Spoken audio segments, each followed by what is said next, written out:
Hi guys, welcome to the first episode of all things interesting. एक news आई है जिसमें बताया जा रहा है कि Jeff Bezos is reportedly in talks to raise 100 billion for a new fund aimed at acquiring manufacturing firms and automating them with AI.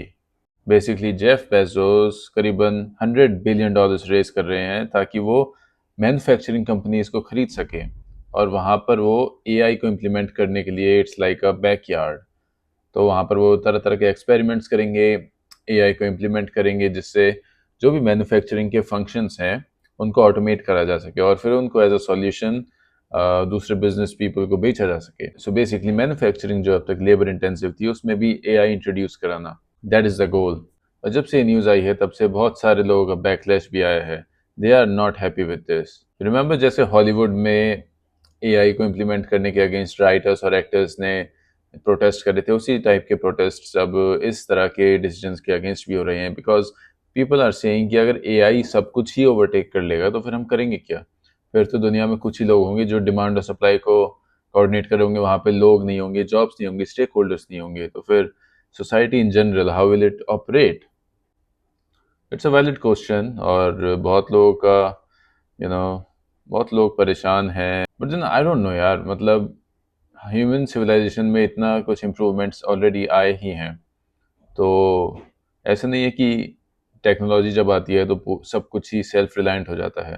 Technology को ऑपरेट करने के लिए भी लोग चाहिए। सो आई एम प्रीटी श्योर कि ठीक है, एआई तो आएगा, लेकिन एआई को इम्प्लीमेंट किन किन सिनेरियोज में करा जा सकता है, क्या क्या हो सकता है। डेफिनेटली सोसाइटी तो चेंज होगी, वो जॉब्स नहीं रहेंगी जो थी, लेकिन I think it's going to be a major shift and level up. But yes, definitely उस शिफ्टिंग में बहुत सारे लोगों को प्रॉब्लम्स आएंगी, बहुत घरों को प्रॉब्लम्स आएंगी, बहुत फैमिली सफ़र करेंगी इसकी वजह से।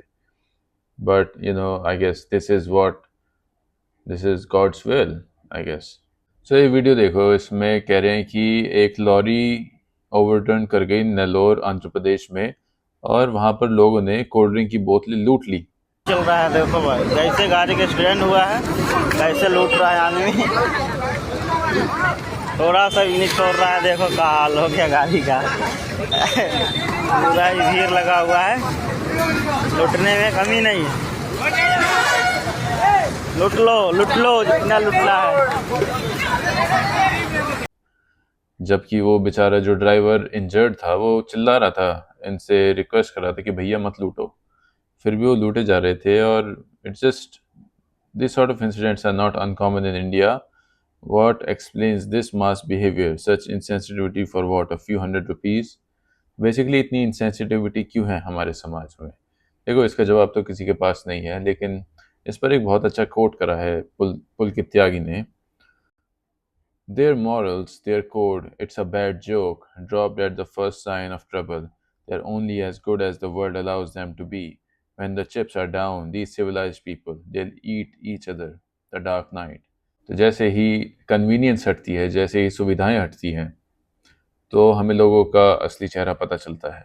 जब तक जब तक लोगों के कन्वीनियंसेस पूरे हो रहे हैं, जब तक लोगों को वो मिल रहा है जो चाहते हैं, you don't know what lies underneath below the surface. And this is what this dialogue from The Dark Knight says. Oh, now this next meme really touches me. Check this out. You used to get lost in thought waiting for the train.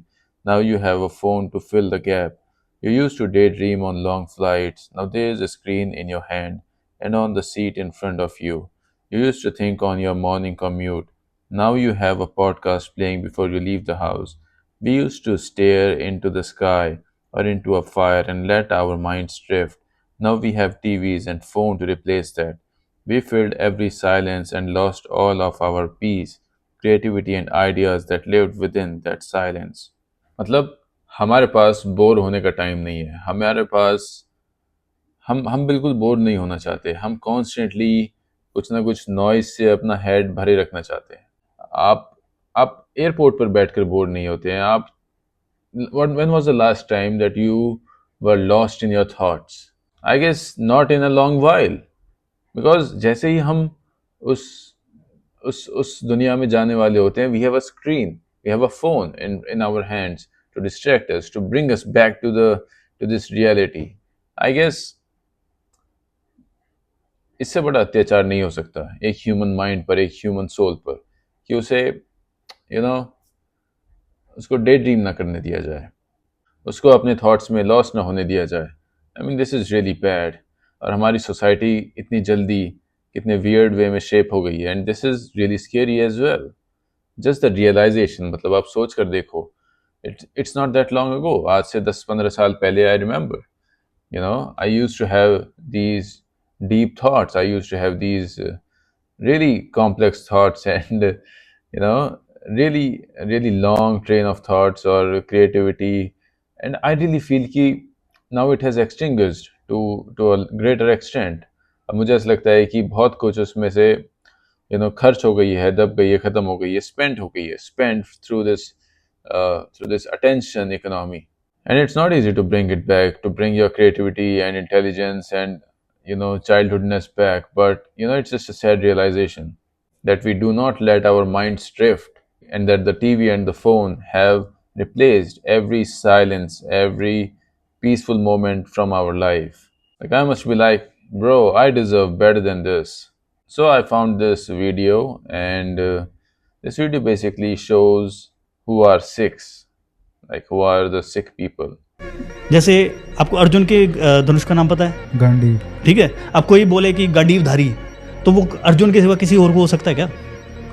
अब ग्रंथ साहब में बार बार आ रहा है क्योंकि ये विष्णु भक्ति है, वैष्णव भक्ति है। सारंग पानी, ठीक है, तो सारंग जो है वो विष्णु का धनुष है। सारंग पानी मतलब उसके हाथ में है, कि पानी मतलब हाथ, तो सारंगधारी। अब ये कभी इन्होंने पिनाकाधारी निकाले, जैसे पिनाका जो है वो शिव जी का धनुष है, ठीक है, और उसमें क्या कहते हैं अपना मृग पानी निकाल, मृग शिव के हाथ में होता है। तो भाई अब वो तुम क्या उनसे कहलवाना चाहते हो? वो एक एक पन्ने में चिल्ला चिल्ला के कह रहे हैं कि हम राम और कृष्ण की भक्ति कर रहे हैं। Now this is really something जो आज की जनरेशन बिल्कुल भूल चुकी है, जो आज की जनरेशन में बिल्कुल रियलाइजेशन नहीं है, और किसी भी वजह से, आई don't know why, but at least जो सच है, जो तथ्यात्मक है, वो तो बच्चों को पता है, जाना चाहिए। And I think unnecessary hatred हमारे समाज से डेफिनेटली जानी चाहिए। दीज डिविजन्स जो हम एक दूसरे से बांटते हैं, I think there is no need for all of this. कोई आइडियोलॉजी ह्यूमैनिटी से बड़ी नहीं है।